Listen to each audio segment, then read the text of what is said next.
மனம் திரும்புதல். மனம் திரும்புதல் என்றால் என்ன?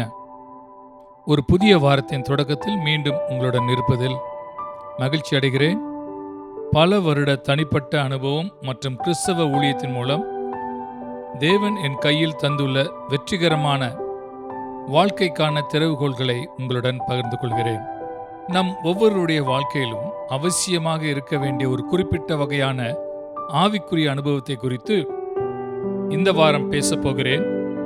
அவசியமாக இருக்க வேண்டிய ஒன்று, அதாவது உண்மையான மற்றும் நிலையான மன சமாதானத்தை எப்போதும் அறிந்து கொண்டு நம் ஒவ்வொருவருக்காகவும் தேவன் திட்டமிட்ட வாழ்க்கையை நடத்த வேண்டும் என்று இருப்பதாகும்.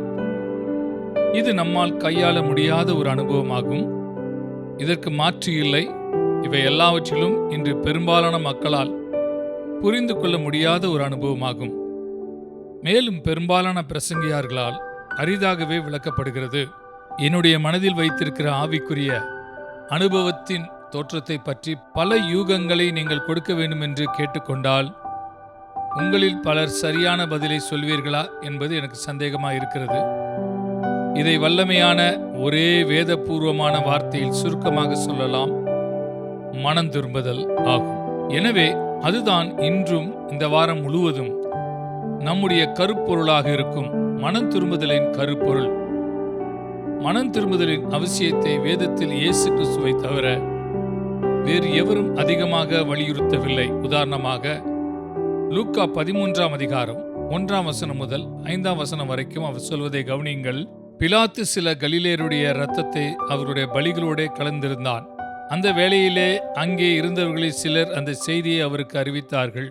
இயேசு கிறிஸ்து அவர்களுக்கு பிரதியுத்தரமாக, அந்த கலிலேயருக்கு அப்படிப்பட்டவைகள் சம்பவித்ததினாலே மற்ற எல்லா கலிலேயரை பார்க்கிலும் அவர்கள் பாவிகளாய் இருந்தார்கள் என்று நினைக்கிறீர்களா? அப்படி அல்லவென்று உங்களுக்கு சொல்கிறேன். நீங்கள் மனம் திரும்பாமல் போனால் எல்லோரும் அப்படியே கெட்டு போவீர்கள். சீலோவாமிலே கோபுரம் விழுந்து 18 பேரை கொன்றதே, எருசலேமில் குடியிருக்கிற மனுஷர் எல்லாரிலும் அவர்கள் குற்றவாளிகளாய் இருந்தார்கள் என்று நினைக்கிறீர்களா? அப்படி அல்லவென்று உங்களுக்கு சொல்கிறேன். நீங்கள் மனம் திரும்பாமல் போனால் எல்லோரும் அப்படியே கெட்டுப்போவீர்கள் என்றார். இங்கு இயேசு கிறிஸ்துவிடம் பேசுகிற மக்கள் அந்த சமயத்தில் அனைவருடைய மனதிலும் பசுமையாகவும் வெளிப்படையாகவும் இருந்த சம்பவங்களை விவரிக்கிறார்கள்.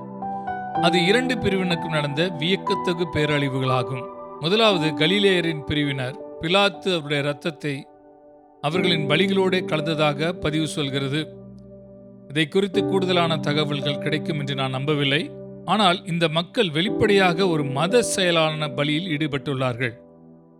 ஆனால் சில காரணத்திற்காக ரோம ஆட்சி தலைவரான பிலாத்து அவர்கள் உண்மையில் பலி செலுத்தும் போது அவர்களை கொலை செய்தார். அதனால் அவர்கள் பலி செலுத்திய மிருகங்களின் இரத்தத்தோடு அவருடைய இரத்தமும் கலந்தது. அந்த சமயத்தில் வாழ்ந்த மக்களுக்கு உண்மையில் பலி செலுத்துகிற ஒரு மத செயலில் ஈடுபட்டு அதை நிறைவேற்றும் போது கொலை செய்யப்படுவது மிகவும் கொடிய விதமான மரணமாக தோன்றியிருக்க வேண்டும். எனவே இயேசு கிறிஸ்துவிடம் பேசிக் கொண்டிருந்தவர்கள் இந்த வித்தியாசமான பேரழிவு அவர்கள் மேல் வருவதற்கு இந்த கலிலேயர்கள் குறிப்பாக மோசமான செயலை ஏதேனும் செய்திருப்பார்களா என்று கேட்டார்கள். ஆனால் இயேசு கிறிஸ்து இல்லை, அவசியமில்லை என்று பதிலளித்தார். பின்னர் கேள்வியை திரும்ப தன்னிடம் கேட்பவரிடம், நீங்கள் மனம் திரும்பாமல் போனால் எல்லோரும் அப்படியே கெட்டுப்போவீர்கள் என்றார். இரண்டாவது சம்பவம் ஒரு வெளிப்படையான பேரழிவாகும். இதில் சீலோவாமிலே ஒரு கோபுரம் பலர் மேல் விழுந்து அவர்களை கொன்றது. இன்று நாம் அறிந்திருக்கிறது போல சீலோவாம் என்பது பழைய நகரமாகிய எருசலேமில் இருந்து தென்கிழக்கே இருக்கிறது. சமீபத்தில் நான் அந்த பகுதியில் இருந்தேன் என்பது சுவாரஸ்யமானது. சீலோவாமில் அந்த சம்பவத்தில் குறிப்பிடத்தக்க அந்த மக்கள் மேல் விழுந்த சாத்தியமான அந்த கோபுரத்தின் அடித்தளத்தை ஒரு வழிகாட்டி சுட்டிக்காட்டினார். எனவே அது உண்மையிலே இன்று வரை பேசப்படுகிற நிலையில் உள்ளது. ஆனால் விஷயம் என்னவென்றால், அந்த 2 பிரிவினர்களும் குறிப்பிடத்தக்க ஆச்சரியமூட்டும் மரணங்களை சந்தித்து இருந்தாலும் இது தேவனுடைய ஒரு வகையான சிறப்பு நியாய தீர்ப்பாகவோ அல்லது அவர்கள் மேல் வந்த விதியாகவோ பார்க்கப்பட்டாலும் இயேசு கிறிஸ்து சொல்கிறார், சாராம்சத்தில் உங்கள் சூழ்நிலை அவர்களை விட வித்தியாசமானது என்று கற்பனை செய்ய வேண்டாம். அவர்கள் மனம் திரும்பாததால் அவர்கள் கெட்டுப்போனார்கள். மேலும் நீங்கள் மனம் திரும்பாவிட்டால் அப்படியே கெட்டுப்போவீர்கள். உங்களுக்கு அந்த ஒரு தத்துரூபமான மரணம் வராமல் போகலாம். தொடர்ந்து நீடித்திருக்கும் நோயாகவோ அல்லது ஒரு நொடி பொழுதிலோ உங்களுக்கு மரணம் சம்பவிக்கலாம். அது விஷயம் அல்ல. முக்கியமான விஷயம் என்னவென்றால், கெட்டுப்போவது என்று இயேசு கிறிஸ்து அழைக்கும் அதிலிருந்து நம்மை பாதுகாக்கக்கூடிய ஒரு அத்தியாவசியமான தேவை உள்ளது. அந்த தேவை மனம் திரும்புதல் ஆகும். அவர்கள் எந்த வகையான மரணத்தை அனுபவித்தாலும் அது அனைவருக்கும் பொருந்தக்கூடியதாகும். எனவே ஒரு வகையில் இயேசு கிறிஸ்துவின் போதனையை நீங்கள் தத்ரூபமாக ஒரு சொற்றொடரில் சொல்லலாம்: மனம் திரும்புங்கள் அல்லது கெட்டுப் போவீர்கள். சரியாக அதைத்தான் வேதமும் போதிக்கிறது. மனம் திரும்புங்கள் அல்லது கெட்டுப் போவீர்கள். பின்னர் இயேசு கிறிஸ்து அந்த அதிகாரத்தில் அடுத்த சில வசனங்களில் ஒரு உவமையுடன் தொடர்கிறார். இது வெளிப்படையாக மனம் திரும்புதலின் கருப்பொருளுடன் தொடர்புடையதாகும். பின்னர் அவர் இந்த உவமையை சொன்னார். அப்பொழுது அவர் ஒரு உவமையை சொன்னார். ஒருவன் தன் திராட்சை தோட்டத்தில் ஒரு அத்தி மரத்தை நட்டிருந்தான். அவன் வந்து அதிலே கனியை தேடின போது ஒன்றும் காணவில்லை. அப்பொழுது அவன் தோட்டக்காரனை நோக்கி, இதோ 3 வருஷமாய் இந்த அத்தி மரத்திலே கனியை தேடி வருகிறேன், ஒன்றையும் காணவில்லை. இதை வெட்டி போடு, இது நிலத்தையும் ஏன் கெடுக்கிறது என்றான். அதற்கு அவன், ஐயோ, இந்த வருஷம் இருக்கட்டும், நான் இதை சுற்றிலும் கொத்தி எரு போடுவேன். கனி கொடுத்தால் சரி, கொடாவிட்டால் இனிமேல் இதை வெட்டி போடலாம் என்று சொன்னான் என்றார். லூக்கா 13ஆம் அதிகாரம் 6-9 வசனம் வரைக்கும் பாருங்கள். அதுதான் அடிப்படை கொள்கையாக இருக்கிறது. அது கனி கொடுத்தால் வாழட்டும், அது கனி கொடாவிட்டால் வெட்டி போடுங்கள். அதுதான் நம்முடைய ஒவ்வொருவரின் வாழ்க்கையில் தேவனுடைய அணுகுமுறையும் உறவுமாக இருக்கிறது. தேவன் நம்முடைய வாழ்க்கையிலிருந்து நல்ல கனியை எதிர்பார்க்கிறார். அந்த நல்ல கனி நம்மிடத்தில் காணப்படாவிட்டால் பின்னர் தேவனுடைய நியாய தீர்ப்பு வெட்டி போடுவதே ஆகும். இது நிலத்தையும் ஏன் கெடுக்கிறது? அதன் இடத்தில் அதன் பலன் கொடுக்கும் வேறொன்றிற்கு இடம் அளிக்கலாம். எனவே அந்த உவமையில் சுற்றிலும் கொத்தி எரு போடுவது என்ற வார்த்தைகள் மனம் திரும்புவதற்கான தேவனுடைய இறுதியான அவசர அழைப்பை தத்துரூபமான முறையில் குறிக்கிறது. இந்த அழைப்புக்கு நாம் பதிலளிக்கவில்லை என்றால் அத்தி மரத்திற்கு நேர்ந்த கதியை நாமும் அனுபவிக்க வேண்டும்.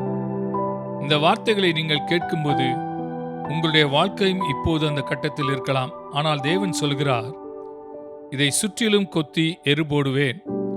இது இந்த வருஷம் இருக்கட்டும், இந்த வருஷத்தின் இறுதியில் கனி கொடாவிட்டால் அதை வெட்டி போடலாம்.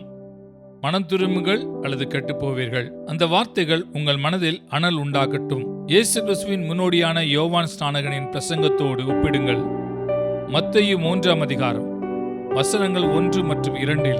அந்நாட்களில் யோவான் ஸ்நானகன் யூதேயாவின் வனாந்திரத்தில் வந்து மனம் திரும்புங்கள், பரலோகராஜ்யம் சமீபித்திருக்கிறது என்று பிரசங்கம் பண்ணினான். அதே அதிகாரத்தின் பிற்பகுதியில் எருசலேம் யூதேயா முழுவதிலும் மற்றும் யோர்தானின் முழு பகுதியிலும் இருந்தும் மக்கள் அவனிடத்தில் வந்தார்கள். தங்கள் பாவங்களை அறிக்கையிட்டு யோர்தான் நதியில் அவனால் ஞானஸ்நானம் பெற்றார்கள். பரிசேயரிலும் சதிசேயரிலும் அநேகர் தன்னிடத்தில் ஞானஸ்நானம் பெறும்படி வருகிறதை அவன் கண்டு, விரியன் பாம்பு குட்டிகளே, வரும் கோபத்துக்கு தப்பித்துக் கொள்ள உங்களுக்கு வகை காட்டினவன் யார்? மனம் திரும்புதலுக்கு ஏற்ற கனிகளை கொடுங்கள். ஆபிரகாம் எங்களுக்கு தகப்பன் என்று உங்களுக்குள்ளே சொல்லிக்கொள்ள நினையாதிருங்கள். தேவன் இந்த கல்லுகளினாலே ஆபிரகாமுக்கு பிள்ளைகளை உண்டு பண்ண வல்லவராயிருக்கிறார் என்று உங்களுக்கு சொல்கிறேன். இப்பொழுதே கோடரியானது மரங்களின் வேர் அருகே வைத்திருக்கிறது. ஆகையால் நல்ல கனி கொடாத மரமெல்லாம் வெட்டுண்டு அக்கினியிலே போடப்படும். மத்தேயு 3ஆம் அதிகாரம் 6-10 வசனம் வரைக்கும் இது எழுதப்பட்டு இருக்கிறது. என்ன ஒரு வியக்கத்தகு அறிக்கை! கோடாரியானது மரங்களின் வேர் அருகே ஏற்கனவே வைக்கப்பட்டிருக்கிறது. கோடரியிலிருந்து தப்பித்துக் கொள்ள ஒரு வழி நல்ல கனியை கொடுப்பதுதான். நல்ல கனி கொடாத ஒவ்வொரு மரங்களும் வெட்டுண்டு அக்னியிலே போடப்படும். யோவானின் பிரசங்கம் மனம் திரும்புதலாகும். மதத்தை அதிகமாக சார்ந்துள்ள பரிசேயரும் சதிசேயரும் அவரிடம் வந்தார்கள்.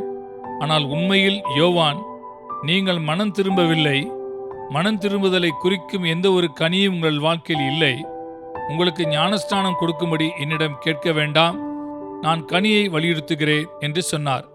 மேலும் யோவான் இலைகளை அல்ல, கனியை வலியுறுத்துகிற தேவனுடைய பிரதிநிதியாக இருந்தான். பாருங்கள், மதம் பெரும்பாலும் இலைகளை உற்பத்தி செய்கிறது. ஆனால் தேவன் சொல்லுகிறார், எனக்கு கனி வேண்டும், எனக்கு உண்மையான நீதி, உண்மையான அன்பு, உண்மையான நேர்மை, உண்மையான கபடின்மை, என் மீது உண்மையான விசுவாசம் வேண்டும். உங்கள் வாழ்க்கை, உங்கள் நேரம், உங்கள் பணம் ஆகியவற்றின் உண்மையான அர்ப்பணிப்பு வேண்டும். எனக்கு மதம் சார்ந்த இலைகளை மட்டும் கொடுக்காதீர்கள். அவைகளில் எனக்கு விருப்பமில்லை. நான் தேடுகிறது கனியைத்தான்.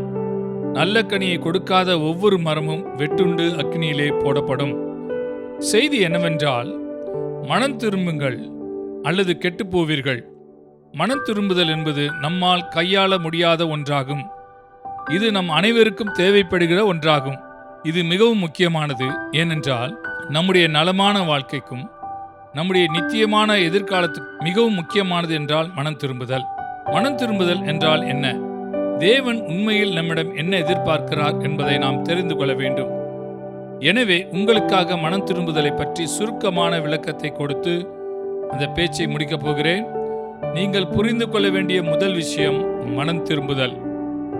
ஒரு உணர்ச்சி அல்ல, ஆனால் அது ஒரு விருப்பத்தின் தீர்மானமாகும். ஆனால் அது விருப்பத்தின் தீர்மானமும் அதை தொடர்ந்து எடுக்கப்படும் தகுந்த நடவடிக்கையும் ஆகும். மனம் திரும்புவதற்கு எதையாவது உணர வேண்டும் என்று பலர் நினைக்கிறார்கள். பல சமயங்களில் உணர்வு மனம் திரும்புவதுடன் செல்கிறது. ஆனால் துரதிர்ஷ்டவசமாக பல நேரங்களில் மனம் திரும்புதல் இல்லாமலேயே உணர்வு வெளிப்படுகிறது. மேலும் மனம் திரும்புதல் இல்லாத உணர்வு ஏற்றுக்கொள்ள முடியாதது. மனம் திரும்புதல் என்பது விருப்பத்தின் தீர்மானம் ஆகும். இது விருப்பத்தில் தொடங்குகிறது, உணர்ச்சிகளில் அல்ல. சமகால மதத்தின் பெரும்பாலானவை உணர்ச்சிகளையே மையமாக கொண்டதாக இருக்கிறது. இது விருப்பத்தை புறக்கணிக்கின்றன. இதன் விளைவாக நம்முடைய வாழ்க்கையில் தேவன் எதிர்பார்க்கும் கனி நம்மிடம் இல்லை. மனம் திரும்புதலுக்கு வேதத்தில் 2 வார்த்தைகள் பயன்படுத்தப்படுகின்றன. ஒன்று புதிய ஏற்பாட்டில் கிரேக்க மொழியில் உள்ளது, மற்றொன்று பழைய ஏற்பாட்டில் எபிரேய மொழியில் உள்ளது. இந்த ஒவ்வொரு வார்த்தைகளின் அர்த்தத்தை பார்ப்பது சுவாரஸ்யமாக இருக்கிறது. கிரேக்க மொழியில் பயன்படுத்தப்பட்ட வார்த்தையின் அர்த்தம் உங்கள் மனதை மாற்றுவது என்பதாகும். இது கிரேக்க மொழியில் ஒரு பொதுவான வார்த்தையாகும். இது மதசார்பற்ற கிரேக்க இலக்கியத்தில் ஆயிரக்கணக்கான முறை பயன்படுத்தப்படுகிறது.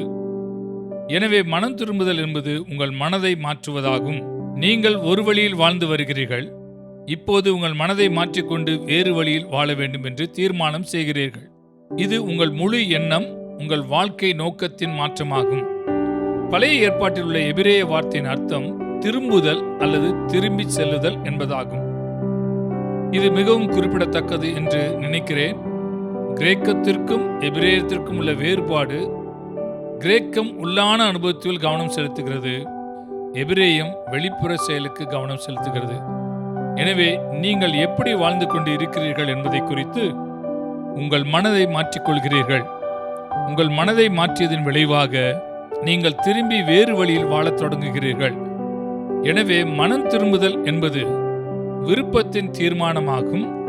உங்கள் மனதை மாற்றிக்கொள்கிறீர்கள், நீங்கள் திரும்பி வேறு வழியில் வாழத் தொடங்குகிறீர்கள். சரி, இன்றைக்கு நமது நேரம் முடிந்துவிட்டது. ஆனால் நாளை இதே நேரத்தில் மீண்டும் உங்களுடன் வருவேன். நாம் அனைவரும் ஏன் மனம் திரும்ப வேண்டும் என்பதை பற்றி நாளை விளக்குகின்றேன். ஆமேன்.